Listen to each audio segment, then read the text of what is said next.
I killed my 7 brothers. Maybe my hands weren't on the trigger. Maybe it was my bomb that exploded. Maybe it was my decision that led them to the desert. But in the end, they all died because of me. And I've carried this truth for 55 years, every day, every night, carrying it like a massive weight on my back until I can't breathe anymore. Be in this filthy Belfast bar at 85 years old, sitting alone. I'm saying it now, speaking it aloud for the first time. For the first time, the words are spilling from my mouth, because I can't take it anymore, because silence is killing me now, because I must speak or I'll go mad. Summer night, late July, the air is hot and humid. It reeks of sweat and whiskey, people's sweat, cheap perfume, cigarette smoke, the smell of dead oaks. Past midnight, the old clock on the wall shows 1:30 a.m. The bar is slowly emptying. Couples leaving, workers leaving, drunks leaving. But I stay. I always stay. I'm the last to leave because I don't want to go home. If I go home, the silence will suffocate me. That terrible silence, alone with just my thoughts, just memories, just ghosts. I can't bear it, so I'm here. Every night I'm here. Same table, same corner, same whiskey, same pen. The barman is looking at me, looking from afar, not approaching. He knows me. This old man comes every night, sits in the corner, drinks his whiskey, sometimes cries, sometimes mutters to himself, sometimes just stares into space. Doesn't know if I'm crazy or not, but doesn't disturb me. In Belfast, everyone has a story. Everyone has lost something. Nobody asks. Everyone knows that silence is respect. I pick up the whiskey glass, hands shaking, always shaking. Been shaking since 1970, but back then, when I was setting bombs, they didn't shake. Strange, isn't it? Pan steady in the moment of death. But now I can't even hold a glass, as if the body knows, as if the body remembers, as if the body is punishing me. You're still alive, but you don't deserve it, my hands say. You should have died, not them. I drink the whiskey in one gulp. Scotch, single malt, expensive. Caldwell used to drink this. Major James Caldwell, our leader, our father, died at 42 in the desert, died from radiation, died in pain, but died with honor. I lived without pain, lived without honor. What would you do, I ask myself every night, but no answer comes, never came. Because there is no answer, only questions, endless questions, unanswered questions. The whiskey burns my throat, but it feels good. The pain feels good.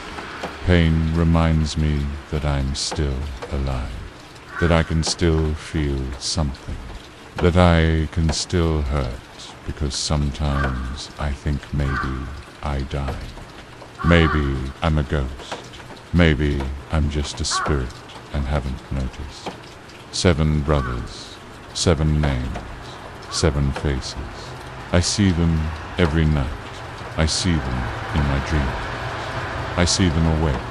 I see them when I close my eyes. I see them when I open my eyes. They're everywhere, on the walls, on the ceiling, in the people at the bar, on the streets, in the sea, in the sky. I can't escape them. I don't want to escape them, because if I run, I'll forget. And if I forget, I'll kill them a second time. And I can't do that. That's the one thing I can't do in life. Forget. Maybe you've known people like this. Maybe you have a burden too, carrying it but can't tell anyone. Maybe you have 7 brothers too. They died and you lived, and you don't know why. I don't know either. God knows I don't know, but still I carry it. I have no choice. I must carry it, because this is my duty, my last duty, to remember, to tell, to keep alive. The barman finally comes, brings new whiskey, fills the glass, doesn't look at my face. Good. If he looks, he'll see the tears. 85-year-old man crying in a bar corner would look strange, but I don't care anymore. All I care about is telling, speaking, finishing this story. I drink the new whiskey, and I close my eyes, and I go to 1957. I go to Belfast. I go to 12-year-old Sean, my little brother Sean, red hair, smiling, always smiling, happy with life, innocent, unaware of anything. May 12th, 1957, Monday, after school. I'm 17 years old, going to pick up Sean. I pick him up every day. We walk home together. We talk, we laugh. He tells me about school, about his friends, about his teacher. I listen. I smile, because he's my little brother, my only brother. Our mother died giving birth to him. Our father drank himself to death. Only us 2 left, 2 orphans, 2 lost souls. But we had each other. It was enough. That day was different. The air was different. The wind blew differently. The birds sang differently. But I didn't notice. Young and stupid and unaware. Sean came out of school, ran to me. Liam, he shouted, hugged me.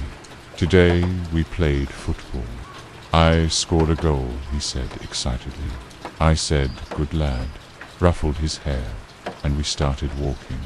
Catholic neighborhood, our neighborhood, dangerous neighborhood. IRA there, Protestants there, police there, British soldiers there. Everyone enemies of each other, but we were just children, just wanted to go home. The bomb exploded 50 meters ahead. IRA bomb. They'd targeted a Protestant shop, but got the timing wrong. School time. Children everywhere. The explosion happened. The sound deafened me. The light blinded me. And Sean, little Sean, my 12-year-old brother, was hit by shrapnel. Hit in the chest. Fell to the ground. Blood came from his mouth. So much blood. I didn't know a child had that much blood. I ran to him, took him in my arms. Sean, Sean, look at me, I screamed. He opened his eyes, looked at me. Liam, it hurts, he said. I know, but you'll be fine, I said. But I was lying. I knew he was dying. The hole in his chest too big, too deep, must have pierced his heart, his lung. He was dying in my arms, and I was just holding him, just watching. Couldn't do anything, just like now, just like always, just watching. Liam, I'm scared, Sean said. Don't be scared. I'm here, I said. Will the pain stop? He said. Yes, very soon it will stop, I said. And it stopped. Eyes closed. Breathing stopped. Heart stopped. Sean was gone. died at 12, died walking home from school, died innocent and happy. I watched, just watched, couldn't do anything. Just like I wouldn't be able to do 13 years later. Just like in 1970. Just like always. One wasn't the only one in this situation. Hundreds of children died in Belfast in those years. Died from IRA bombs. Died from Protestant bombs. Died from British bullets. Every family lost someone. Everyone lost something, but this was no consolation. No consolation at all, because Sean was mine, my brother, my responsibility, and I lost him. I couldn't protect him. I watched him die. After that day, I changed. At 17, I went from boy to man, but not a good man, a broken man, a lost man, an angry man. I hated the IRA, hated the bombers, but I also hated the British, because they were the cause. They had invaded Ireland. They had created this situation. Everyone was guilty. Everyone was a killer. Everyone had killed Sean. A year later, 1958, I joined the British Army. At 18, I ran from Ireland, ran from Belfast, ran from Sean's grave. My family called me a traitor, British dog, they said. You've sold out, they said, but I didn't care. I just wanted to run, to get away, to forget, but I couldn't forget, never could forget. Sean stayed with me every day. As the Irish say, what's in the marrow comes out in the bone. And Sean was in my marrow, deep in my bones, and I could never dig him out. 10 years passed, 1958 to 1968. 10 years in the British Army. Ordinary soldier, bomb expert, explosives specialist. Ironic, isn't it? Sean died by bomb. I became a bomb expert. Maybe not coincidence. Maybe fate. Maybe punishment. I don't know. In 1968, I was transferred to NATO. Selected for special duties. Don't know why they chose me. Maybe I was good with bombs. Maybe they saw me as expendable. Maybe I was just lucky or unlucky. November 1969, I was summoned. Secret meeting. NATO headquarters, Brussels. 3 men in the room. 1 British colonel. 1 American general. 1 French intelligence chief. They sat me down. Corporal O'Sullivan, we've selected you for a special mission, they said. Very secret, very dangerous, very important, they said. Do you accept, they said. What could I say? Yes, I said. I always say yes, because if I say no, what will I do? Go home, go to Sean's grave.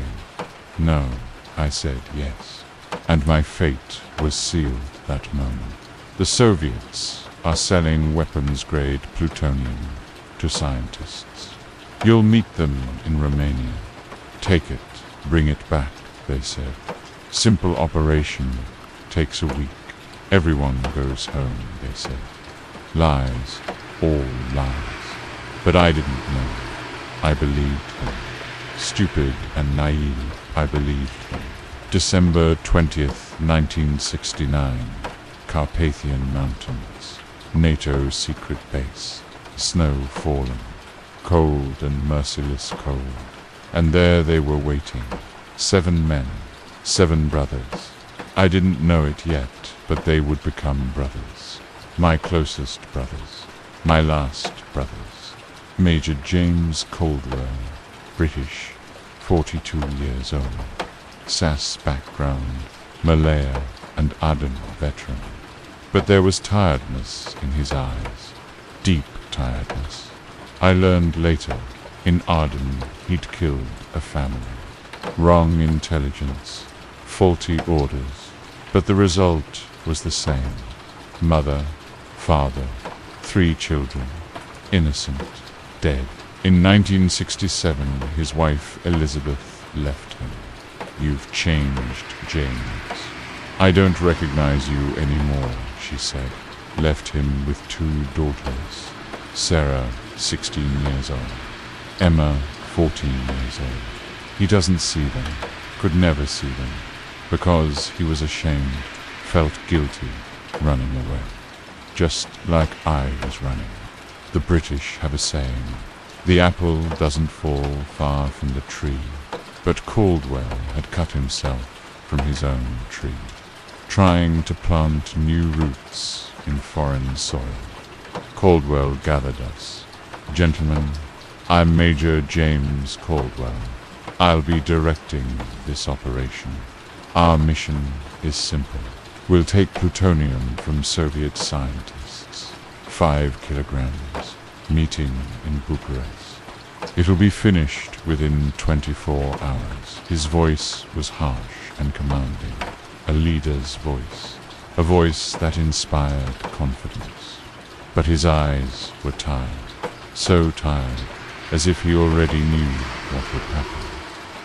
If he'd already accepted the end. Sergeant Marcus Webb, American, 31 years old. Sniper, just back from Vietnam, but his soul stayed there. There were ghosts in his eyes. No voice, doesn't speak. Just looks into the distance, as if he's not here, but somewhere else. He told me later. 1968, Vietnam. His team was ambushed.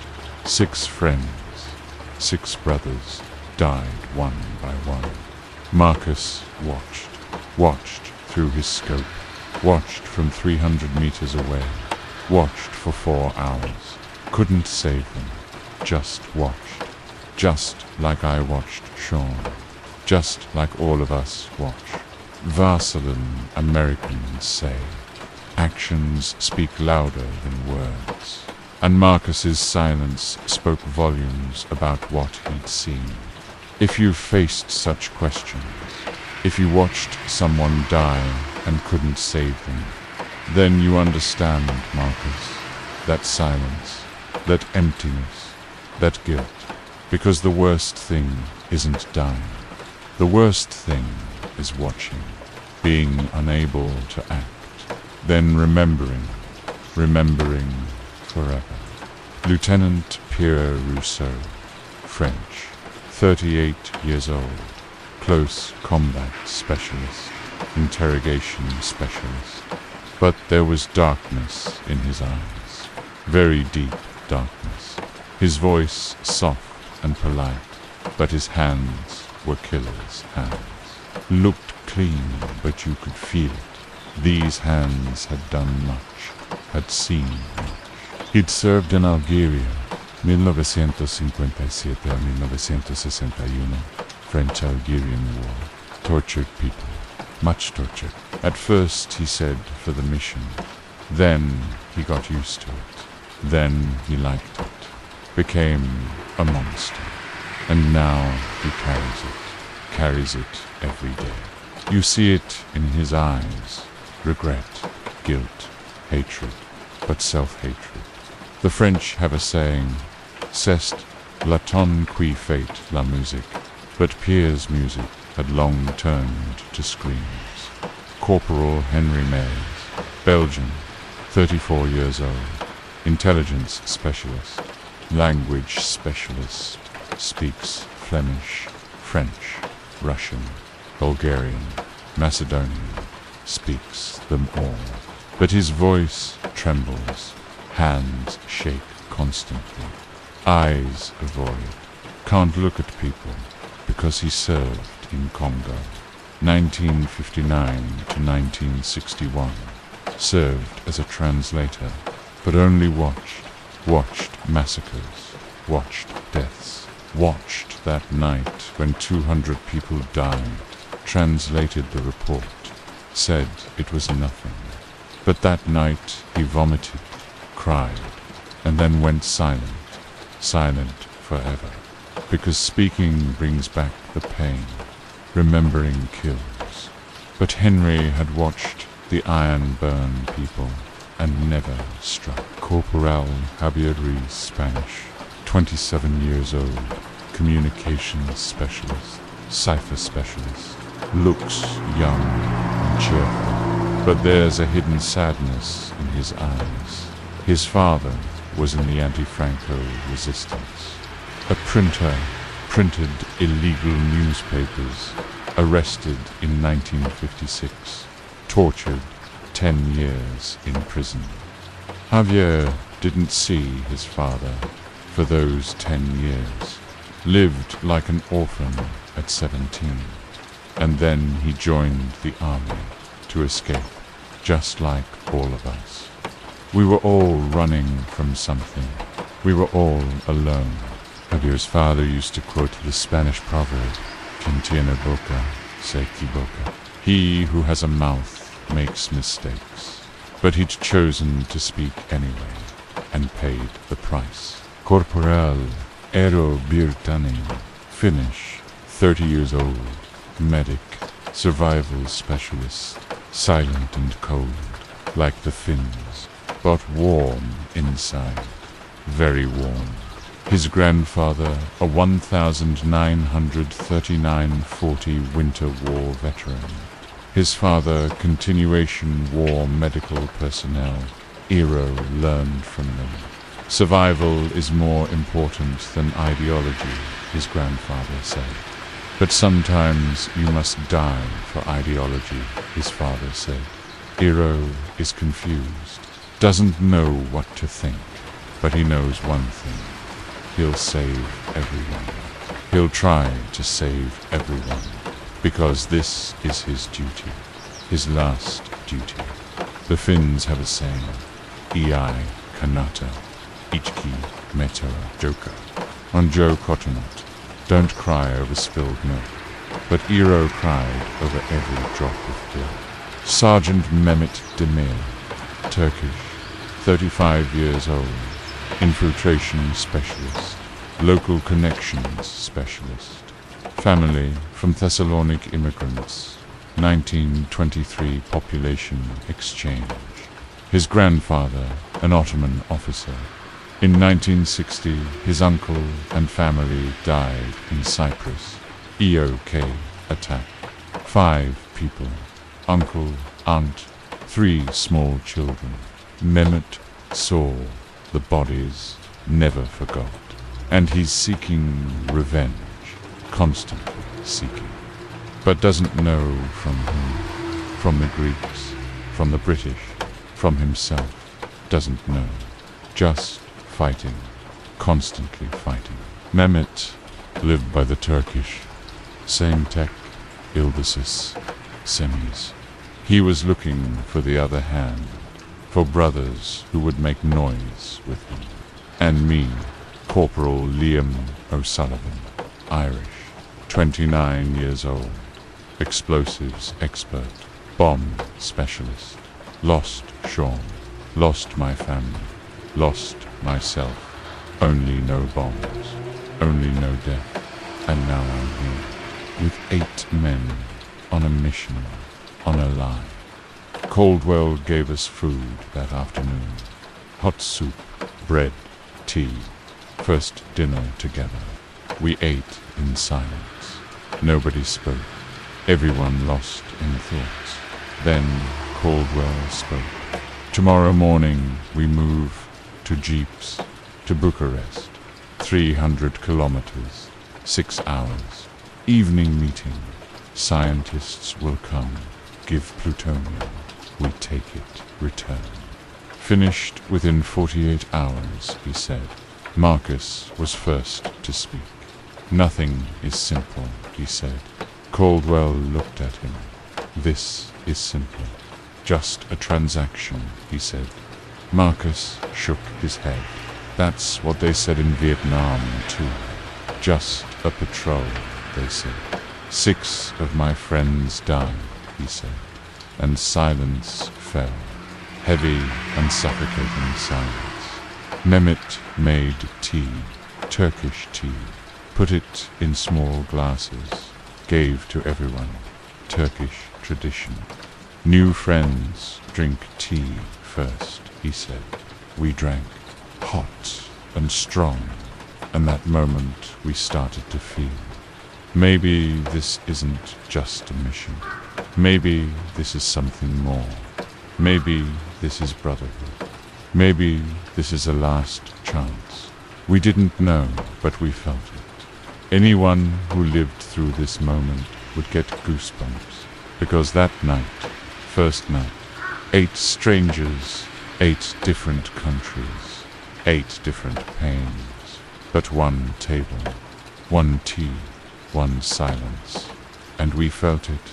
Something was beginning, something big, something dangerous, but something inevitable. We didn't sleep that night. Nobody slept. Everyone prepared.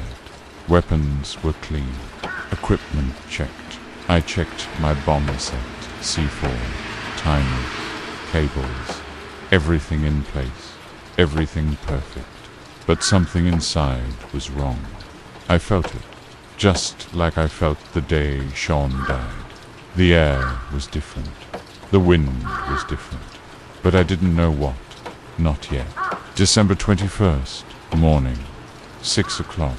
Before sunrise, we moved. To Land Rover Jeeps. 4 people in each Jeep, one at Corbin. Marcus, Pierre, Henry, Jeep 2, had me Mehmet, Javier, Iro. The road was long, mountains covered with snow, roads icy, but we traveled, slow but determined, toward Bucharest, toward death.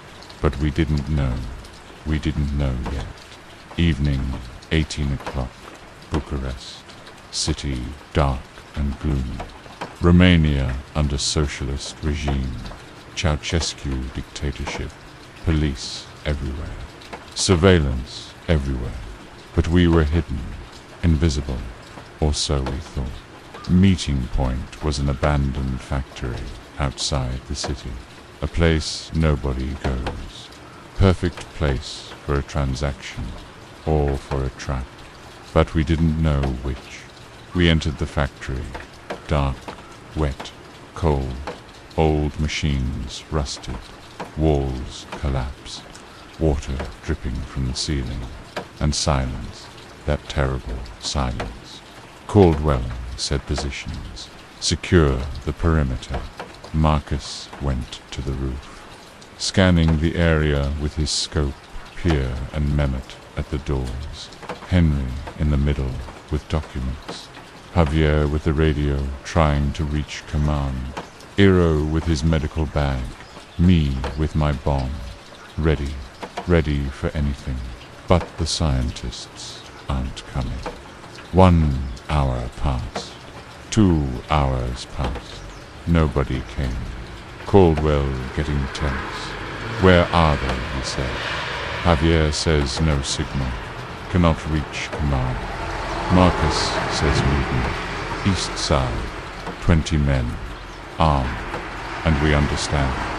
This isn't a meeting. This is a trap. Anyone experiencing this moment would stop breathing.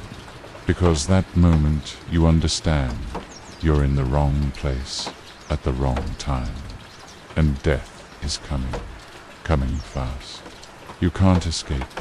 You can only fight. You can only try to survive. Securitate came. Romanian secret police. 20 men. Maybe more. Heavy weapons. Automatic rifles. Grenades. Professionals. Very professional. And we're 8 men. Light weapons. Limited ammunition. But we're trained. We're the best. That's why we were chosen. That's why we're here. The first bullet passed by Pierre, hit the wall. Brick pieces scattered. "Contact!" Caldwell shouted. Return fire, and hell began. Bullets coming from everywhere. Marcus shooting from his scope. Tick, tick, tick. 3 shots. 2 men down. Pierre using his knife at close range. 1 Securitate approached. Pierre moved very fast. Knife into the neck. No sound. The man just fell. Died silently. I was setting the bomb. C4. Timer 2 minutes. Placed it in the center. Bomb set. 2 minutes. "Everyone out," I shouted. Caldwell said retreat. To the jeeps we ran. Bullets around us. Henry shot in the knee slightly. Mehmet in the arm. But we ran. Got to the jeeps. Bomb exploded. Factory shook. Walls collapsed. Fire rose. Securitate scattered. We escaped. Fast we escaped. From Bucharest. From Romania. 50 kilometers later we stopped. In the mountains. Dark, cold, and safe. Safe for now. Iro looked at Henry's leg. Bullet grazed. Needs stitches. 10 stitches. No anesthetic. Henry didn't groan. Just bit his lip. Blood came. Pierre stood by him. "To ease Kurjo," he said. "You're brave." Henry said nan. "G Suisse, stupidi, Perquoy. G Suisse, ICI. No, I'm stupid. Why am I here?" Caldwell gathered us. What happened there? Where were the scientists? How did Securite know the meeting place? Ambience. No say. No signal. No communication. Marcus spoke. Someone told them. Someone betrayed us. And silence fell. Because we all thought the same thing. But weren't sane. The mission had ended before it began. But we hadn't realized yet. Hadn't known yet how deep a lie we were in. Pierre had captured a Securitate. Wounded but alive. Caldwell looked at him, then looked at Pierre. Long look, meaningful look. Pierre understood. Vous voulez que G you want me to. Caldwell nodded. Henry stood up. Man, ill, why, adulterous, moyens. No, there are other ways. Caldwell looked sternly. Corporal, sit down. Henry sat, but eyes were wet. He knew what was coming. Pierre dragged the man to the forest, 50 meters away, and it began.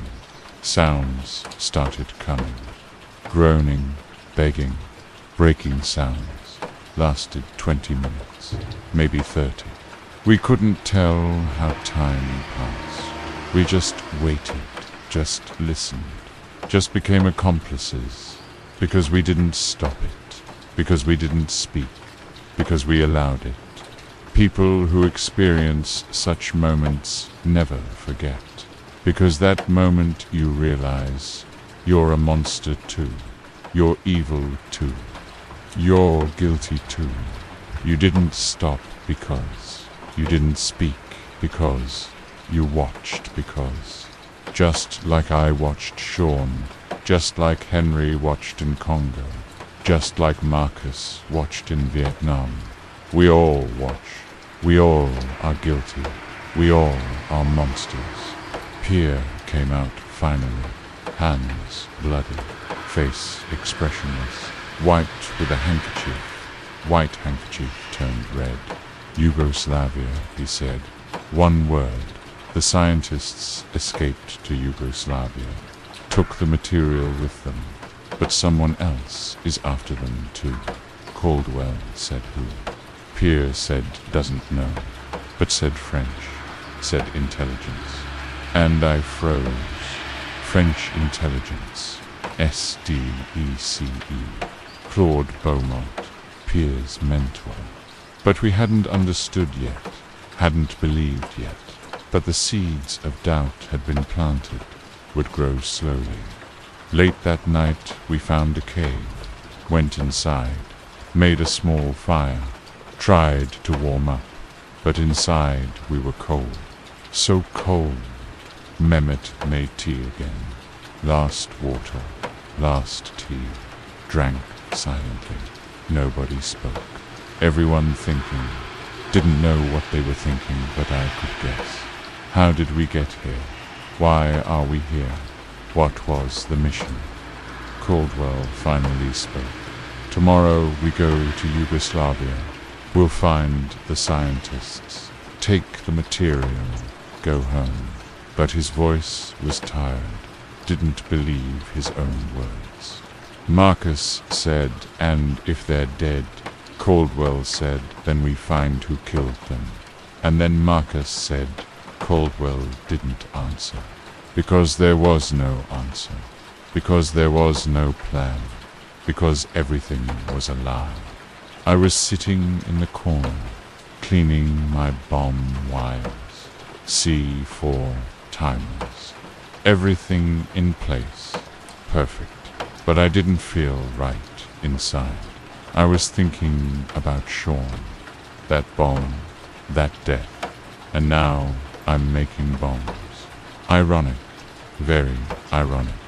Maybe this is my punishment. Maybe this is my fate. Started with a bomb. Will end with a bomb. If you're questioning whether this is real, I questioned it to that night. Is this mission real? Or is it a game? Who's using us? Why? I asked myself. But there was no answer. Only questions. Endless questions. And fear. Deep fear. Because I felt this is just the beginning. Worse is coming. Much worse. Before dawn, I slept a bit. Had a nightmare. Saw Sean dying in my arms. Then I saw Pierre, hands bloody. Then I saw them all. Saw 7 brothers, dying, looking at me. Why, they ask. But I can't answer, because I don't know. Don't know yet, but I'll learn. Very soon I'll learn, and then it'll be too late. Then they'll all be dead. Then I'll be alive. And that will be the worst thing. Living, surviving, remembering. Maybe you've had dreams like this. Maybe you have nightmares at night too. Nightmares of your losses. Nightmares of your guilt. I had them. Had them for 55 years. Every night the same dream. Sean dying. 7 brothers dying. Me watching. Just watching. Can't do anything. And I wake up in sweat. Wake up crying. And I understand this isn't a dream. It's real. It all happened. And I'm living. Why am I living? God knows. I open my eyes. I'm at the bar. Whiskey finished. Barman looking. Sir, last call. I nod. Okay, I'm going. But I'm not going. I'm sitting. Because I haven't finished yet. Haven't told Yugoslavia yet. Haven't told Turkey yet. Haven't told Iran yet. Haven't told the deaths yet. I'll come tomorrow again. I'll continue tomorrow until I finish. Until I can sleep. If I can sleep. We stayed 3 days in Romania. First clash. First blood. First doubt. We'd seen Pierre's monster. We'd seen Henry's conscience. We'd understood Marcus's silence. We'd felt Caldwell's tiredness. We'd drunk Mehmet's tea. We'd listened to Javier's radio. We'd watched Eero's stitches. And me, I'd set a bomb again. Just like Sean. Just like always. December 23rd, 1969. 27 days left with my 7 brothers. But I didn't know. didn't know yet, just felt it. Something wrong, very wrong.